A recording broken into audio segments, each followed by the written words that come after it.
ఒక్కసారి చిన్న ఎగ్జాంపుల్ చెప్తాను. ఇక్కడ ఉన్నటువంటి గైడ్ కూడా చెప్పినారు.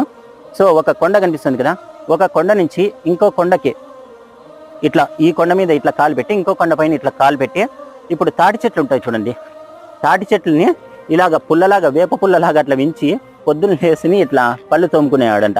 అంటే అంత బలశాలి, అంత ఎత్తుండేవాడంట ఆయన. నేను నిన్న వాలి సమాధి దగ్గరికి వెళ్ళింటే అక్కడ గైడ్ అయితే నాకు చెప్పినారు. సో అలాంటి బలవంతుడు ఈ రాజ్యాన్ని అయితే వెళ్ళినారంట. అండ్ అలాగే ఇక్కడ వాలి సుగ్రీవులకు ఎందుకు గొడవ అయింది అనేది ఇప్పుడు టాపిక్ చెప్తాను చూడండి. అక్కడ దుర్గామాత టెంపుల్ అనేది ఉంటుంది ఆ కొండ. ఇప్పుడు నేను ఖచ్చితంగా చేపెట్టినాను చూడండి, అది వచ్చేసి దుర్గామాత టెంపుల్ అనమాట.